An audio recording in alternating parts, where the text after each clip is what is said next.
Hello, hello.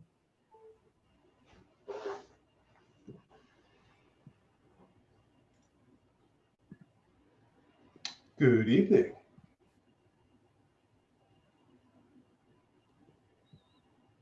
Hello. How you doing, Christopher? Good. I'm just getting switching over to my AirPods here. Yeah, for sure. We're going to start the glorious, glorious slideshow that Jeremy made.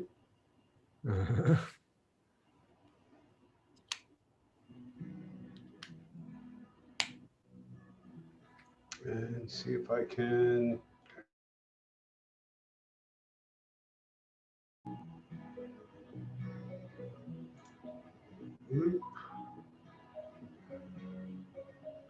Full screen.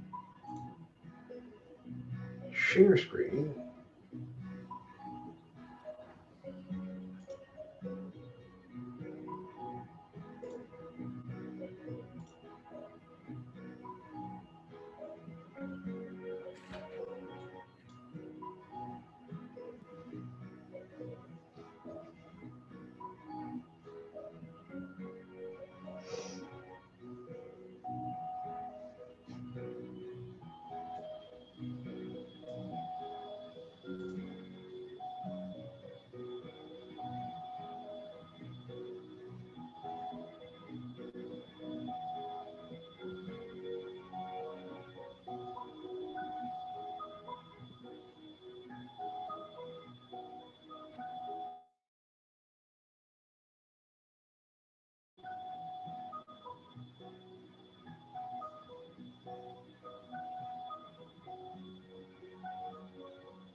There we go.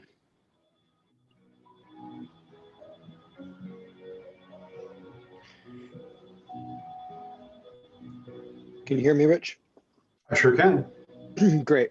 I just reset my AirPods settings today and it disconnected them from connecting to my laptop. How's it been? Not too bad. Keeping busy and trying to weather the pandemic, and we'll see how it goes. How's Yeah. things by you? All right. I'm been getting a little bit of adventure in January, which is good. I got a couple of days skiing up in Vermont, which was really nice. Nice. And like at a resort or whatever. Yeah, resort skiing, sure. Yeah, at Bromley. And then just went up to the Dax Thursday through Sunday this week. Nice. We had a little bit of climbing at Pitch Off on our way in. That's And awesome. That place is great. yeah, it was really nice. It was a group of 4 of us. And then we had a night at the lodge, and then we went in kitchen. The next day, the winds were looking around 40 miles an hour on the forecast, and Marcy was going to be too much for our crew, so we did skylight, and it was awesome. You know, you're 20 minutes in the wind there, but you still get, you know, the fun experience. So that was good, and it looks like I have a trip to Grace Camp and a trip to the lodge coming up over the course of the next like 4 weeks or so. Sweet, so you're getting after it. That's awesome. Trying. Yeah. Well, the best I've been able to do is I met up with John Booth in Western North Carolina, and we went out and had a little bit of fun. But Nice. yeah, that's about it. I really thought we were going to get some Appalachian ice down here, but man, It didn't happen. ice. They got climbable ice like a week before we met up, and then there was this big rainstorm, and it just murdered it all. Yeah. So we missed it. We had to climb and rock, so that was fun too. Yeah. I follow Karsten Delop. Yeah, for sure. And it looked like he found a patch of ice there for a quick minute. Exactly. Yeah. Hey, Nikhil, how are you? How's it going, guys? How are you? Good. Good evening. Welcome.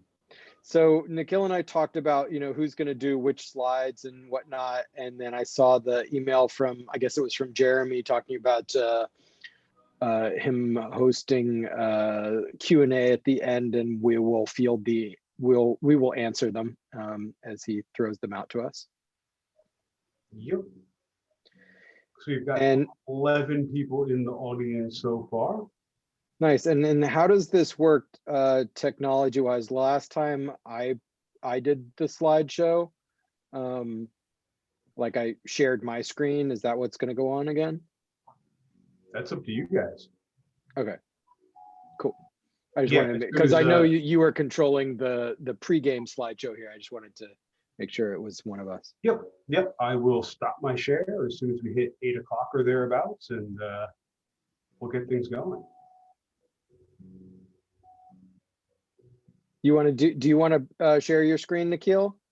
Yeah, I can. I mean, I have it up, and yeah, I can do it if you like. Whatever. Great. Yeah. So then you can just tab through the slides as we talk.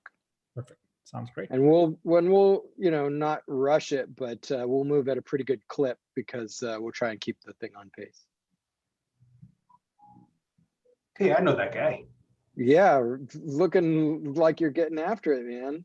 That was the. No, I still like call because of time.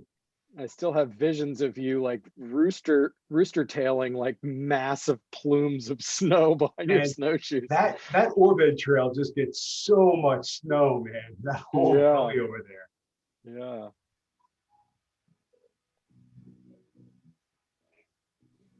Takes some serious athleticism to get up that. Right peak.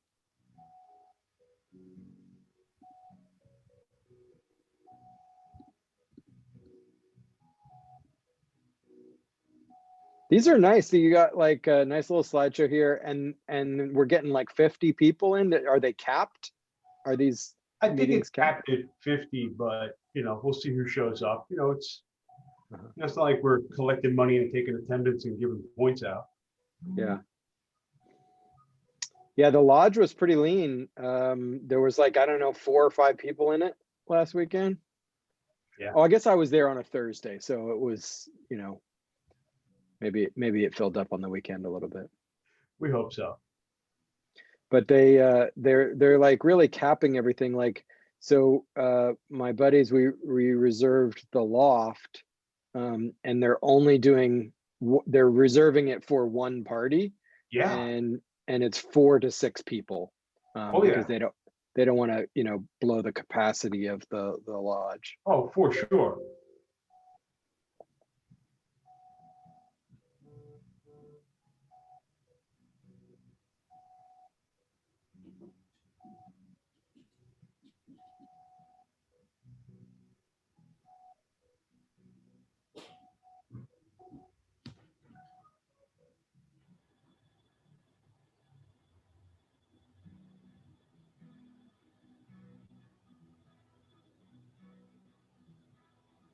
where's that?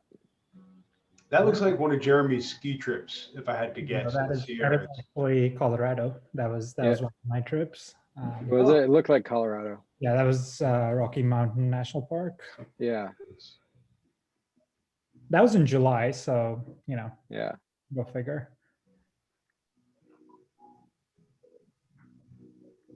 Ah, Was that McIntyre Falls? The one on the way up to Algonquin there? maybe. Yeah. That is behind the Great Range. What is it? Yeah, somewhere around there. Forget exactly where. We got something going on here.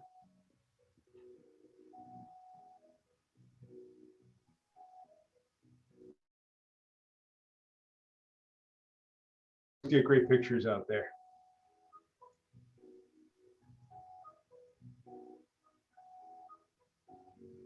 Ooh, golden.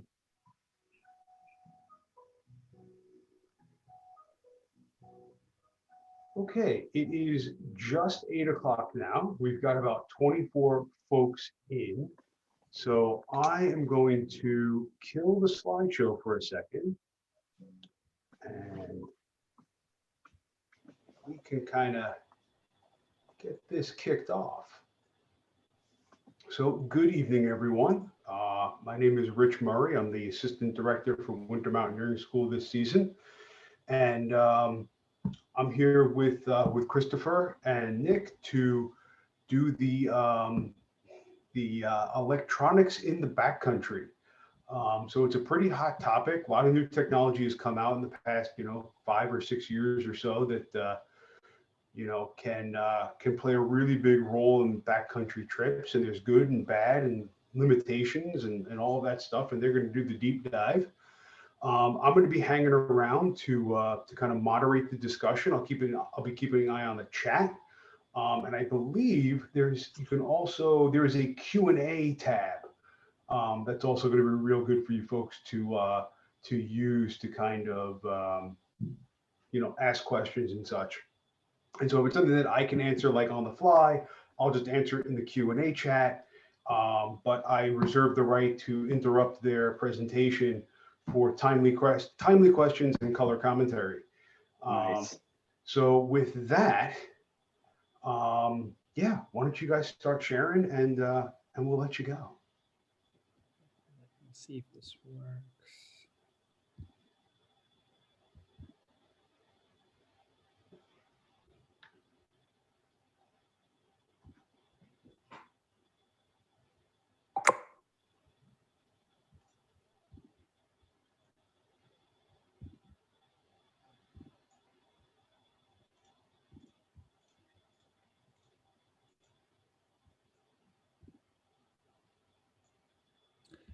Christopher, you might actually have to share because it's going to ask me to quit Zoom and start back again. All right, let me see if I can get that set up here. Classic Zoom problems.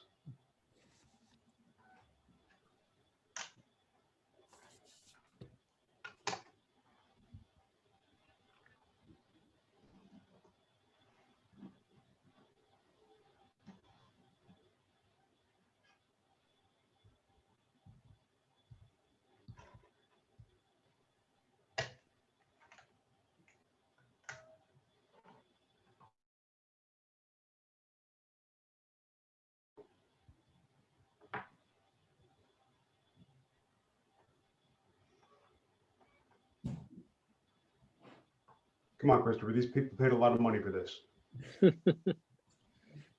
Sorry about that.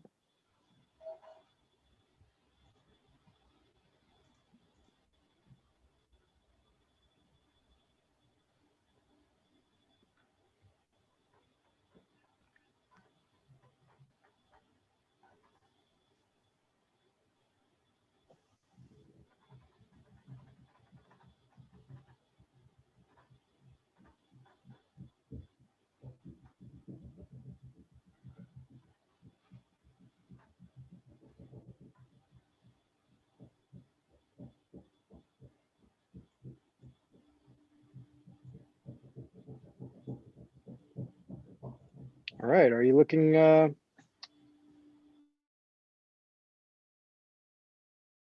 Nick. Sure. Yeah, if you want to jump to the next slide. So good evening, everybody. What we'll try and cover today is, first of all, why is this important? Why do we communicate in the backcountry? Quite frankly, why do we communicate before we go into the backcountry? Why is that important as well? We'll cover what are we actually communicating and to what kind of parties are we communicating?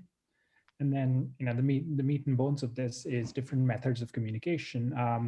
Obviously, this presentation is electronics in the backcountry, so we'll focus majorly on that. But we also want to talk about how do you choose? Not everybody needs a satellite phone every time they go for a hike, and probably more a pain in the ass than anything.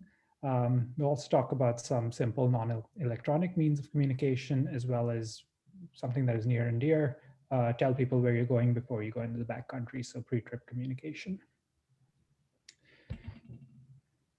So going into why do we communicate? The first thing that comes into mind is emergencies. Look, we go into the backcountry trying to get away from it, so you don't necessarily need to communicate to know what's happening, in call it in the Chiefs Bucks game, right? That's not why we're communicating. But when emergencies happen, you want to minimize the search effort. You don't want to say, "Hey, I broke my leg in the Adirondacks. That's 6 million acres." That is not helpful to anybody. A corollary to that is you want to reduce the rescue time. You don't want to be stuck out there for 2 days. You don't want someone to have to search for you for 2 days. And all of this combines to really improve the safety for you, your chances of getting out without major mishaps, as well as safety for rescuers. If you're out there in bad conditions and that's what caused you to have an emergency, your rescuers have to be respectful of them as well. Outside of emergencies, you want to reassure your family. Sure, you want to reassure them in case of emergencies, but if you're taking a multi-day trip out there and you have a change of plans somewhere along the way, you want to let them know. I personally, when I spend some time in the woods, I need to text my mom every night. It just reassures her that I haven't broken my leg somewhere. And another important component is if you're out there with a group, it's also important to communicate within your group. Let's say you have a couple of different camps set up. You want to know, hey, shit hit the fan in camp one, we need to do something about it. I think that's really important as well. So who benefits from good communication? First person that comes to mind is you, right? Let's say you have a mishap in the backcountry. If people know where you are, what the situation is, you're going to benefit from it. Just knowing what the conditions are on the ground. Your family is going to benefit from it by knowing that, hey, it's only a sprained ankle and not something worse, or there is a plan to get you out. All of that being said, so if you need to have someone get you out, we need to be considerate about rescuers as well. Like I said, they might be encountering the same conditions you're encountering to get out there and rescue you. So really being cognizant of the benefits to rescuers as well as their families. That's really important. And then the mountaineering community at large. When we go out there, we want to recreate, but we want to recreate responsibly. We don't want to be those people who go out there and cause a mess. One thing that has obviously been going in the news in the last year is should you be going out into the backcountry when and visiting towns, bringing your COVID exposure from somewhere else? So just having that sense of responsibility that you're going into not your own backyard, and just being a good steward is very important here. Whoever benefits from good communication also pays for poor communication. So if you don't tell anyone where you're going and something bad happens, worst case scenario is death. There's multiple bad things that could happen that don't include dying. So you could have increased trauma. A sprained ankle could turn into a really bad event if no one can find you for a couple of days. Rescue fees are, I think choppers are like $20,000 just to get you airlifted out. That's, most people don't have that lying around. There's the element of embarrassment. You know, have been a mountaineer for decades, and then you just didn't do the basics of communication. That's embarrassing. Your family pays for poor communication. They worry about you. They might have to deal with medical expenses and funeral costs. Those are things you don't want to happen when you're trying to go out in the backcountry. And similarly for rescuers, they are taking on a risk by going out there to try and rescue you. If you don't communicate exactly where you are, your conditions on the ground, they might be spending days trying to rescue you versus hours. And their families suffer too in a way very similar to how your family suffers. And then the mountaineering community at large suffers when we go out there and don't communicate well. People living in towns and neighboring those mountains, and just the optics about going out and mountaineering are not beneficial. They don't. It doesn't look good when we're not responsible.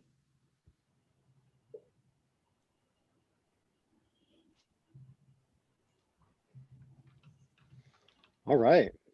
So what are we actually, that becomes one of the most important things, and location can't just be I'm in the woods. You sort of have to know where you are. If you're on a trail, where on that trail, in between what waypoints, if you can get specific. We'll talk about technologies later on, but a lot of electronics can give you an exact GPS location within meters. There's also non-electronic ways to get your location with a compass, resectioning. You can find out exactly where you are with a compass. So who is ill or injured? How many of them? How many people are injured? The nature of their injuries, medical history of those people, not necessarily just the sprained ankle, but do they have high blood pressure? Are they diabetic? What other things are going on with that person that may be unrelated to the specific plan for rescue? The height and weight of these people. If you've got to carry an individual 6 miles across a trail, that takes a lot of effort. And knowing whether you've got a 110-pound person or a 240-pound person makes a big difference in terms of knowing how many people have to show up to carry that person. And events leading up to the injury. So you're going to be able to provide information about the injury and what was going on, but you're going to be communicating to somebody who has direct access to medical professionals beyond the scope of your training, most likely. Often will be a wilderness first aid or wilderness first responder trained. Some people have more than that, but they have access to definitive care.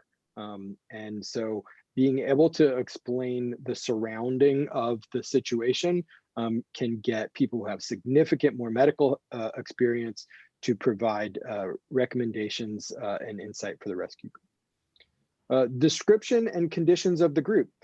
It's not just the person with the sprained ankle. I know we keep talking about this hypothetical sprained ankle, but any injury. It's the rest of the group. Is the rest of the group tired? Is the rest of the group cold and hungry? What are the things? Are the rest of the group going to quickly become patients? Is a big part of that question there. Or are they going to be resources for effecting a rescue? Or do they have enough resources to self-rescue, perhaps with a little bit of advice from the front country? So that gets to resources available to the group and leader, knowing what the party has. You know, if you're out in the winter and we're all in a Zarski sack, and now the front country understands that we have some protection from exposure, and that helps them calculate how long they have before they get to us. All of the resources available to the group and leader. How to contact the group. You know, you may be contacting them from one device, but are there alternative ways to contact you back if they lose connection with that particular device, if it loses battery or it loses satellite connection, etc. Emergency contacts, you could often communicate your emergency contacts so that the front country can start to mobilize the people that know you. If they understand your emergency contacts, that can help them get access to additional medical history and other things that you may not have been able to provide on a quick call or a quick SMS message for help. You know, if the front country can talk to her and say, well, help us understand more about Nick and what his medical history and what his condition might be. So that's why emergency contacts could be valuable. Outside of emergency settings, we often are going to be communicating intra-party and to the front country. So that's location. It's changes to our timeline or objectives. It's how the group is doing, or perhaps if you're on skis, the group gets spread out a little bit and you might be using a radio to talk to each other. So there's a lot of communication that can go on intra-party as well. So methods of communication, before we get into some of the specific devices, what should we consider when we're choosing these methods? Responsibility, risk, and remoteness. Where are we going? What is the riskiness, the risk profile of our trip? Are we going? We're quite familiar and there's pretty close access to roads and it's pretty heavily traveled. So we're often going to be talking to other people, or are we pretty remote out there and doing higher risk activities where we might have be more prone to an accident. The environment that we're in, environmental conditions, temperatures, all of those things, the capabilities of the particular communication device. We're going to go through a big list of them, and we sort of weigh the pros and cons of them. Initial and ongoing expense. Some of these devices you pay once. Some of them you pay a subscription fee, and so you have to weigh the pros and cons of those. The weight and the maintenance of the equipment, you got to carry this stuff. So the guy who's got all the technology and all the gadgets, that's great, but it's heavy. The size of the learning curve, especially if you're getting one of these quickly before the beginning of a trip. You've got to learn how to use this device. The device is not going to do you any good if you don't know how to use it. And is this device complicated to learn, or is it something that you have the ability to learn within the time frame before your trip? And the commitment of the anchor person. We're going to talk about that a little bit. Choosing the right person to be to contact in the front country, your emergency contact. So pre-trip communication starts before you get out there, especially for emergencies. We want to know stuff before you ever go out there so that we hopefully don't have, we don't turn a small problem into a big problem. So making a trip plan with your group, that's really valuable. We're not just going into the Adirondacks. We're going to talk about what we want to do and what we want to accomplish together as a group. That establishes expectations. One person might be looking for a really relaxing time and being able to communicate and talk with each other and spend some time revitalizing in the outdoors. Somebody else may be looking for an athletic experience, and making sure that you are aligned as your group before you go out and do that experience. One, improves the experience of you guys, but it also helps you pre-visualize what problems you may encounter and bring the appropriate equipment to deal with those problems. Be aware of those problems so you avoid them, and be prepared to respond to them. So now that you've worked with your group and you've come up with a trip plan, when you're going, where you're going, what activities you're going to be doing, who's carrying what group gear, etc. You're going to, and that emergency contact should be calm. We all have friends who, are good in a crisis, and we have friends who, oh my goodness, something's going wrong, and they start to freak out, and they just now have called 50 of your friends and your mom and everybody else, and now everybody's all worried. So you want somebody who's calm. You want somebody who's reliable. You don't want to have to make a call and then be off doing something else and not paying attention when they're your on-call person. And ideally, you want somebody who's familiar with the area and the activity. As the risk profile of your trip goes up, that becomes more important. If you're canyoneering in the Southwest, having somebody who understands what that actually means, it can be a big difference between just a person that you have their phone number. Having somebody a 4-day winter backpacking trip in the Adirondacks in 0-degree weather means, and potentially because they know you, what alternatives you might have chosen if you deviated from your plan, those things become really valuable. So what does this trip plan look like that you're leaving? A simple one might be the dates that you're going, the route and the locations that you're going to be staying, estimated off-trail time, emergency action time, and local authority numbers. So just a couple quick points on that. That could be a day hike. It could be a simple overnighter, whatever it is. But you want to know, oh, I'm expected to be off by noon on Sunday, or I'm expected to be off by dusk on Sunday. When is the emergency action time? Say my trip plan is, I'm off by dusk on Sunday. Well, should you be freaking out if I'm not off by dusk? Well, what if we'll put our emergency action time as a clear time later than our estimated off-trail time. Personally, I like 11 p.m.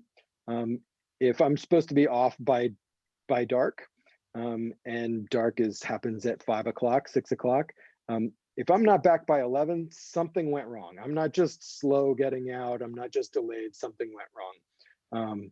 And I have this is not informed, but a personal hunch that at midnight, potentially people are changing shifts and things going on. So I like to do that at 11. You're not waiting until the next day, right, at midnight. So that's also local authority numbers. There's a big difference between calling 911. Oh, you can always call 911, but 911 is going to call DEC in the Adirondacks.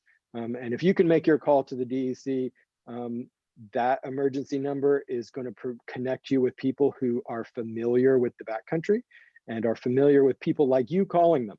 If you're calling 911, 99.9% of the calls that they're receiving are front country calls, and they're really not going to know much about where you are or what you're doing unless you happen to get a hold of a hiker. So that's a simple trip plan.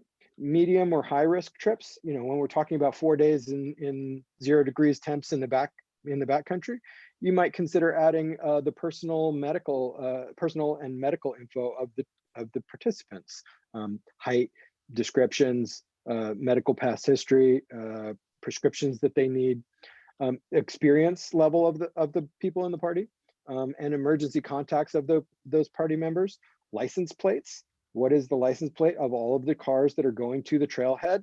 That's something that we do on all of our winter mountaineering school forms. It's something that responding rangers can say, yep, their car is here. They did get to this trailhead and they went in at this place where they planned to go in, and they didn't come out because their car is still here.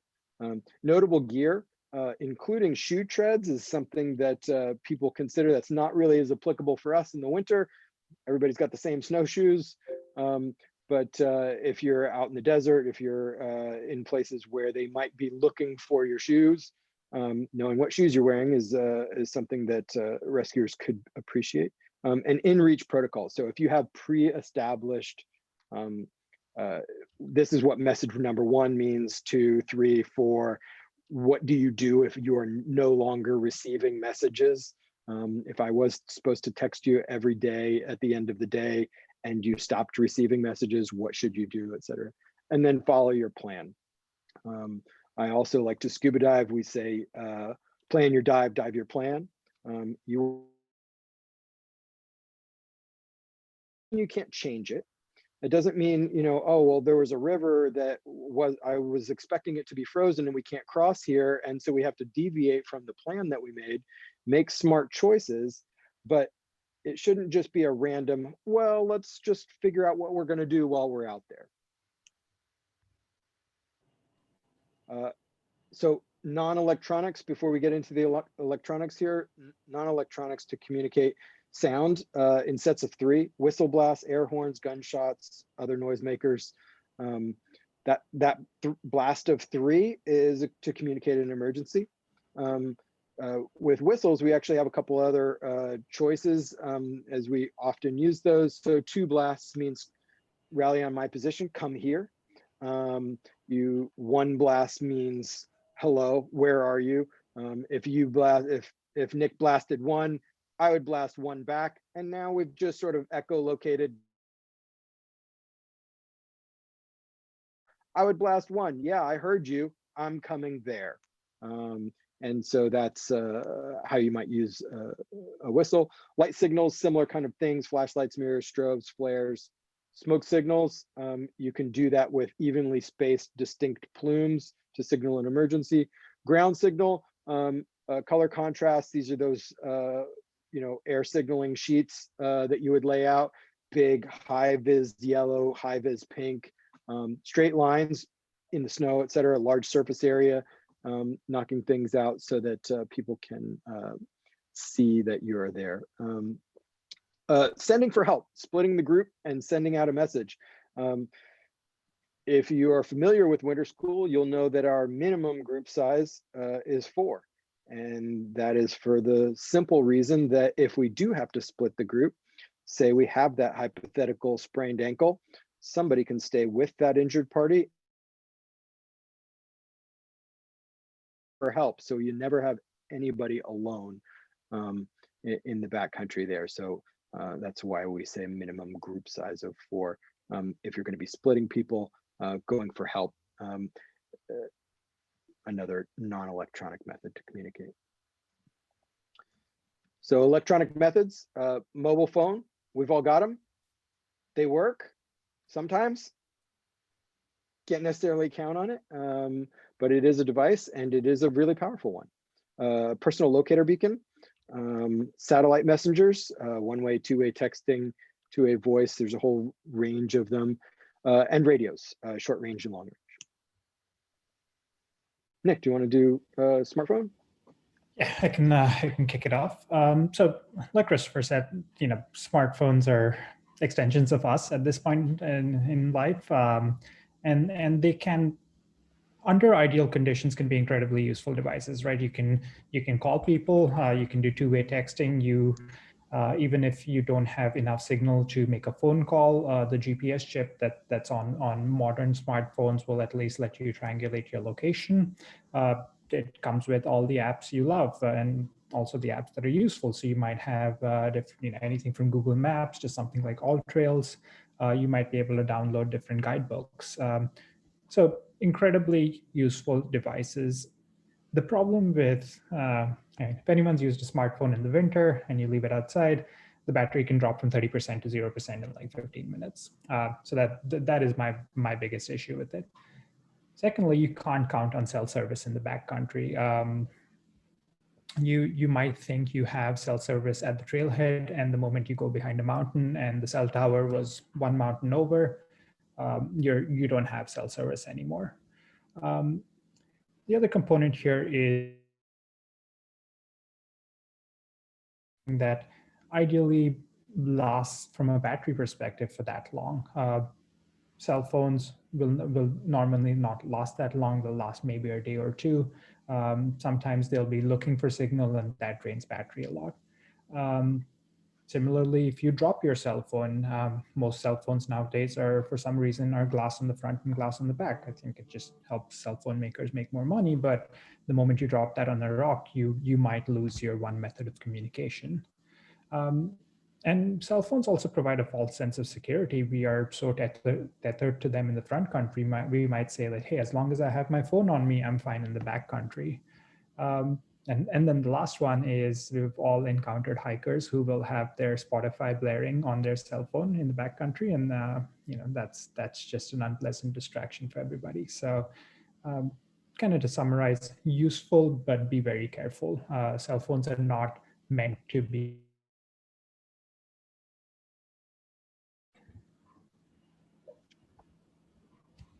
Sure. So we'll just trade off here back and forth. So a personal locator beacon is a really simple device. It's going to transmit your sort of GPS location. Rescuers are going to know detailed where you are and very quickly. They've got a really long battery life, and perhaps the most salient point for these is that there aren't subscription fees. It has the con of really just being a beacon. It just says, I hit the emergency button, and that's all you get. You don't get texts, you don't get voice, you don't get two-way communication. You just trust that when you hit that button, you know, Batman's going to come. But you don't have to pay a monthly fee. One-way satellite messengers are maybe, you know, 15 or 20% more, have 15 or 20% more features than personal locator beacons. And what you'll see is we'll kind of go across the spectrum from, hey, this is something I need only in an emergency, to these are devices which have more variable communication. With one-way satellite messengers, yes, you can send the SOS, you can hit the SOS button, and that will work similarly to a personal locator beacon. But it also allows parties in the front country to track you, right? So for a fee, you can send breadcrumbs, which every 10 minutes send my GPS location, and people can track where you are on the trail, especially if you're on a multi-day expedition. You can also send an OK message to kind of cancel your help message. It has a longer battery life compared to a two-way satellite messenger, but a personal locator beacon can sit on the shelf for years and then still work. This one, not so much. The other con is you have to subscribe to a service with a monthly fee or an annual fee. And you also you have to know how to use it. When I have a two-way satellite messenger, and when I got it, I was trying to play with it in my apartment, and it doesn't work. I live on the top floor, but the moment there is like a piece of paper above your head, your satellite messenger may not work. So it's really important to understand, like if you're below a tree line, this may not actually send a signal anywhere.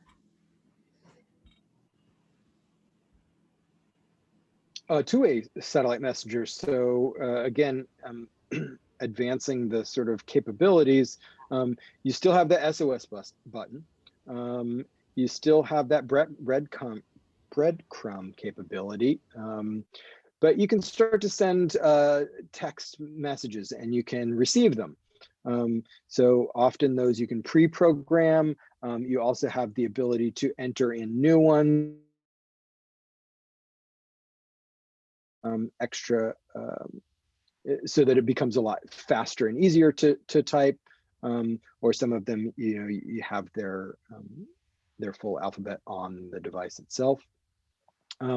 You've got models that can give you, you can subscribe to a weather report. You can do what I mentioned before, the standalone or paired with a smartphone. Your smartphone just gives you that user interface. These also, like the one-way, require service, the fee, and you must know how to use it. Like Nick said, these things, when I first used one, I thought, well, it's a texting device. I text all the time, should be pretty straightforward. They actually do take a little bit of getting the hang of, and to figure out what works and what doesn't. And you know, how do you deal with a device that might take a minute and a half to that you have using your smartphone? You really have to still understand that that transmission limitation, and those additional features do drain additional battery.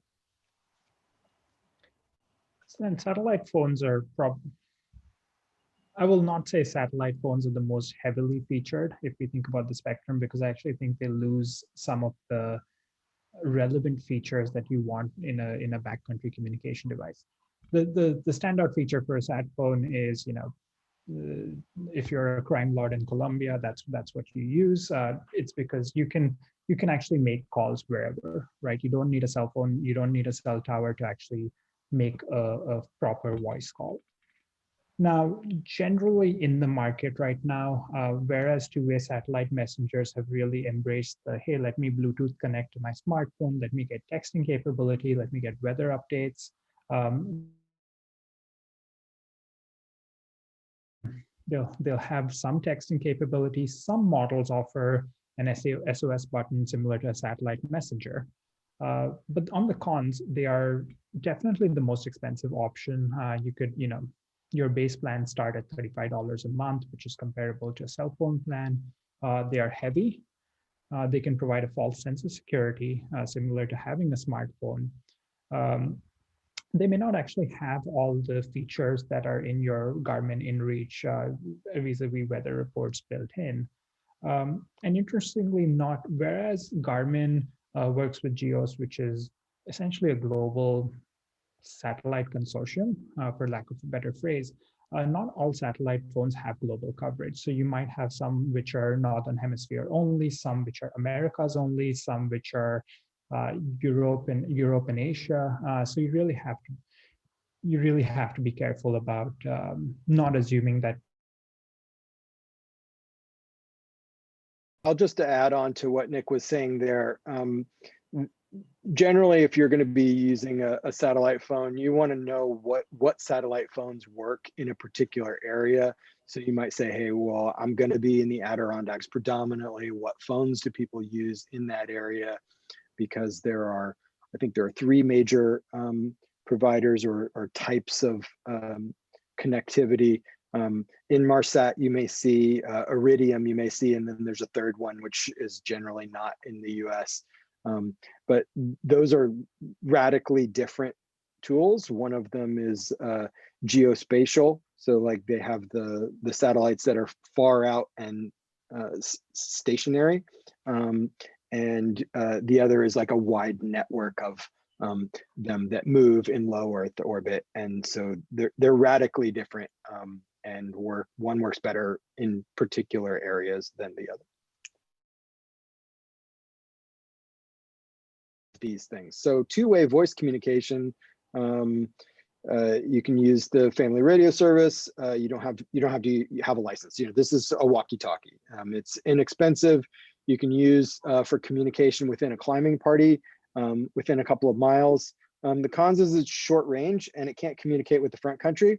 But if we're in a group of 8 people and we're spaced out a little bit, and I can communicate to a trip leader in the front, or if I'm coming back into camp with my group of 4 and I can let camp know that I'll be down off this mountain in an hour.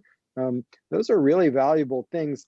And as I mentioned earlier, particularly if you're doing faster things like skiing, where you may spread your group out a little bit, having a radio, being able to communicate with a more spread out group becomes really, really valuable. This is not a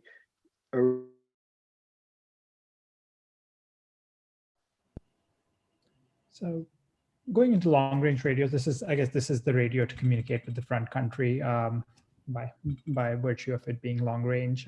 Similar to short range radios, you get two-way voice communication without a subscription or a heavy sat phone. One of the cons, or one of the things to keep in mind, is some of these, if you're not using family radio service, you will require FCC license for any of the higher wattage networks that you might want to connect to. Some permutations of this actually allow you to connect to repeater networks, which means you can get 15, 20, 30 miles out in terms of range. But these are not walkie-talkies anymore. So from a cons perspective, they do require significant training. You need to know what you're doing. You need to have a license. And similar to any radios, there is line of sight considerations to be thought about there. And they also start getting more expensive, more heavy. These are call it professional radios versus walkie-talkies. So to summarize, No electronic device replaces essential skills and just being responsible in planning, right? An ounce of prevention is still worth more than a pound of cure. You could have a sat phone, but leaving a plan with a responsible person in the front country is probably more useful to all parties involved. All devices offer advantages and limitations, but I think the one thing everyone will agree with is even if you have a simpler device and you know how to use it, that is better than having the fanciest device and not knowing what is going on. Simple mistakes like leaving your two-way satellite messenger or even your personal locator beacon in the bottom of your backpack, it's now useless. Those things can cost you. So not knowing how to use a more complex device is more erroneous than not having a complex device.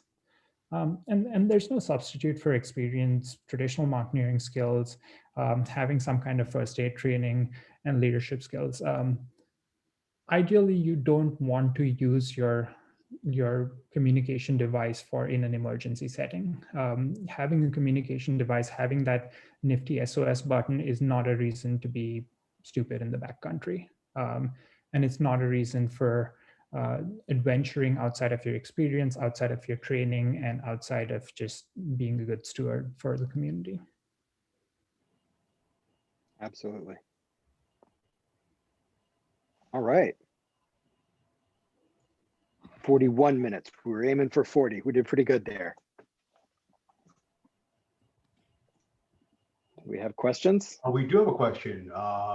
John is asking, do all satellite messengers not work below tree line? What about the PLB? Maybe go into a little bit more of those satellite communicators. Are there any? I'm sorry, I was completely muted for that. John is asking. No, we heard that. We heard that. I don't know how. Yeah. So, what do you guys think about that satellite stuff?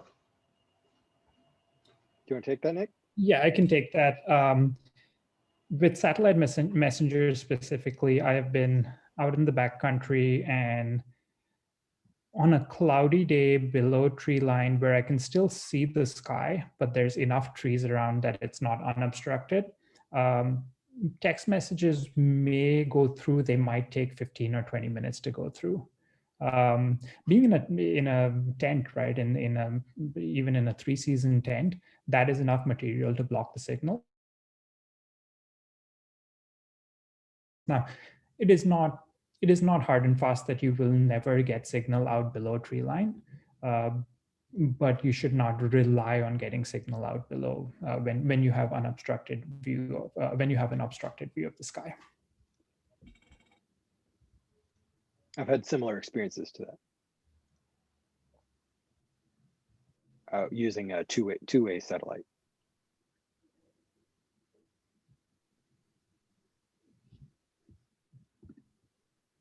So the short version of that is, if you're going to use those devices, you got to look for some open sky. And if you are activating a PLB, you're not then throwing it back in the bottom of your pack. You're leaving it so that it has access to the sky, so that it can, so that your rescuers can get a clear lock on your exact position.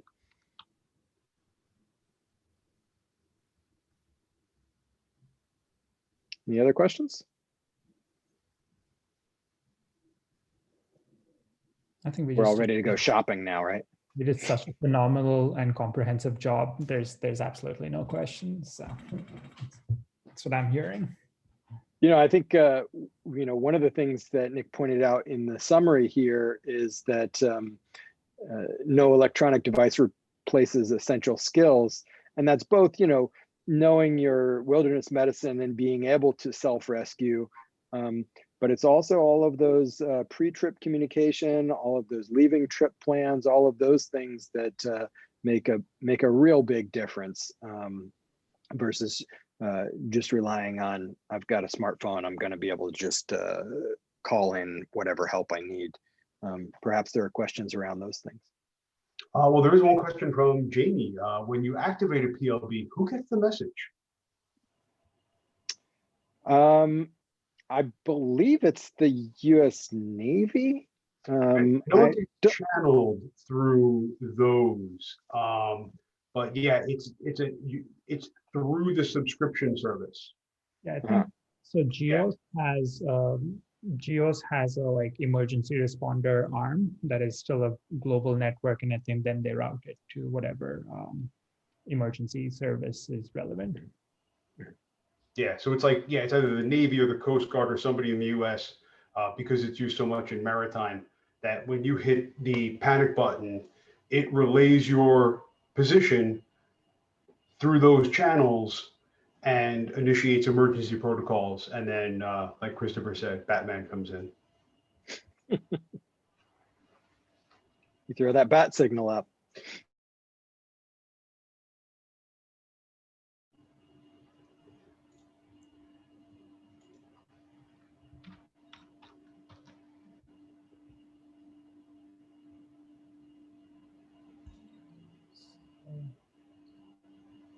I think we had a question from Lindsay. Does the PLB send location info? Yes, that's essentially what it does send, up to about 100 meters of accuracy.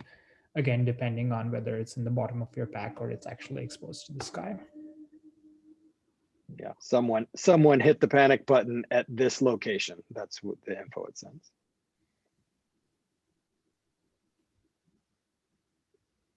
Are you guys seeing these questions in there? You guys have visibility on that? So you guys can just take them as they come, because this is the Q&A period. Okay. I don't have them up just because I'm sharing the Yes, slide. you can. So a ton, maybe, a dozen times a year in good conditions, is kind of saying, hey, two-way radio sounds like they would be a great idea. Any like brand suggestions, things like that. I would start by saying it depends on how you're hiking and how you're getting out there. If you're in a small group that's, maybe going to separate and come back, or you have, like a base camp in the woods and you're going out on a hike from there, that might be good for intra-team communications. But as far as communicating with the outside world, you're just not going to do it. That's not what they're designed for. Yeah, if I was going to simplify for somebody who just is getting out, moderate experience level, thinking about investing in some technology, getting beyond their smartphone. If I was going to simplify those choices,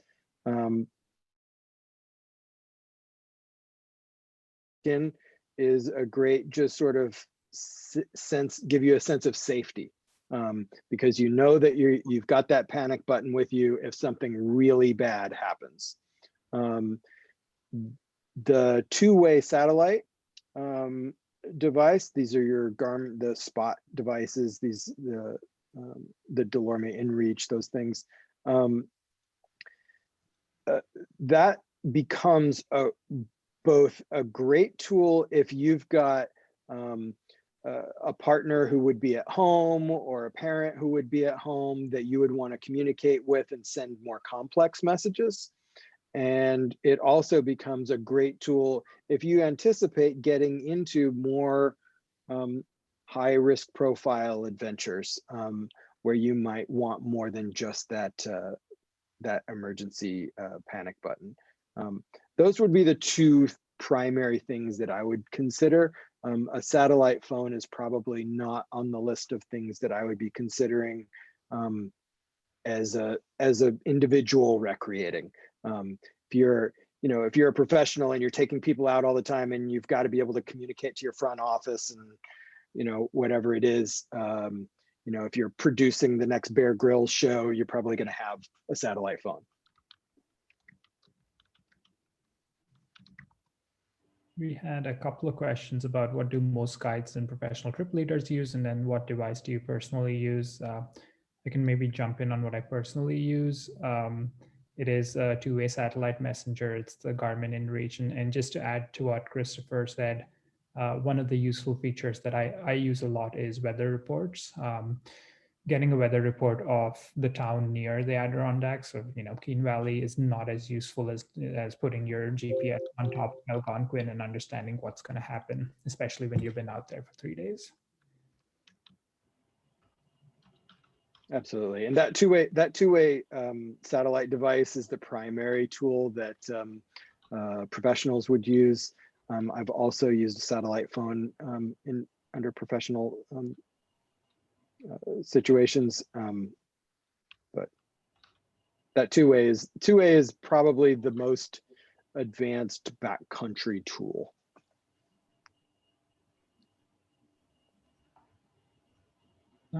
We had a couple of questions on PLBs. One was, so should PLB only be used only in life or death situations? Yes and no. A sprained ankle can be a life or death situation if you can't get out and you're in the winter. So it's really, can you self-rescue? If not, can you self-rescue with the button you want to press? Then I forgot what the... Yeah, you're gonna be a story in the newspaper one way or the other, You hit that button, there's going to be a story about you initiating a rescue. You don't hit that button and you needed to, there's going to be a story about you in the newspaper too. And then the other question was about PLBs versus, are PLBs used in avalanche rescues? I don't know if PLBs can be used in avalanche rescues, but they are not the same as avalanche transceivers. Rich, I don't know if you want to talk a little bit more about this. Yeah, I had typed a response in there. So your PLB is your one-way communication device.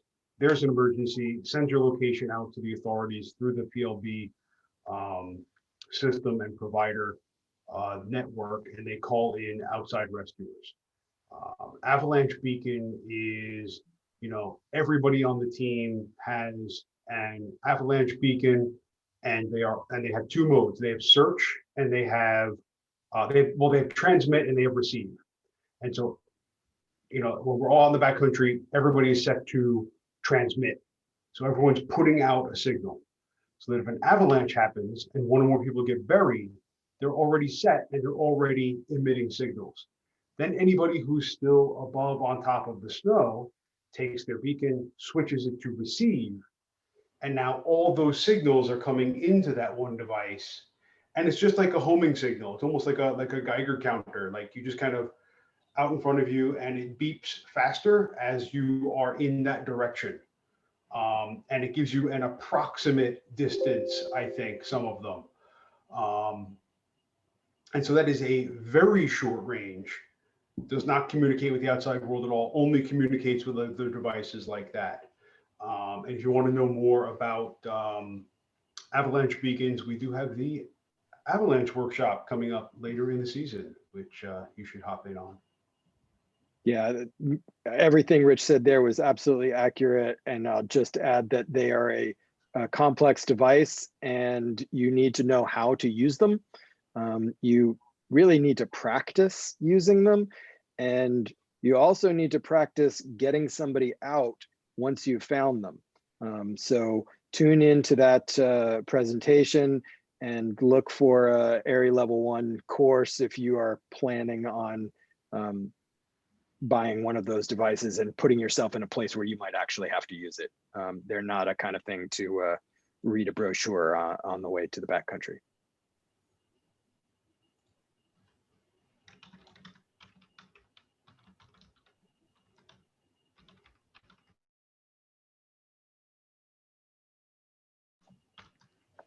Any last questions? Yeah, we had one comment from Megan that I'll just read. If your emergency contact does not have backcountry experience and you're leaving on a medium or a high risk trip, do you have any suggestions for how to help them be prepared for an emergency situation with something like that? That's a great question. Yeah, so, there's definitely things that you can do as far as, just like writing them out a document of like, this is what I'm doing and explaining it to them. Another great way to do it is just kind of think outside of it a little bit, because we always, you're at work or you're about to engage in some activity and they say, hey, who's your emergency contact? and it's usually someone who is relationally close to you. That doesn't necessarily have to be the fact for someone who's your front country person. As long as you trust them with some of your basic medical information and your contact information, that person's fine. And places like Winter Mountain Hearing School are places and aren't maybe going to be going out with you at the same time. And I have absolutely dropped a line to winter school people and said, hey, can you be my front country person? I'm going on this trip. And most people are more than happy to at least be that for you. And they're familiar with the area. They're familiar with what you're doing, things like that. But if you do want to stick to a person who is relationally close to you for that, I would say, the more that you can just kind of explain it to them generally and just make sure they have a good list. I know I'll leave, if I'm going on a trip that I think might be a little bit higher risk than normal, I have like a Word document at home that's kind of all like templated out. And it's kind of like where I'm going, who I'm with, license plates of cars, what medical training everybody on the team has, what equipment we're going to have, whether or not we're going to have bivouac gear, kind of all of this information has to contact authorities. They can relay that information. And as long as they have the facts, as soon as they relate it to the rescuers will know what they're talking about. So they don't necessarily have to understand all the details, but they do just need to have the information and be able to forward it. Well said. Okay. Yeah, all communication is setting those expectations. Yeah, for sure.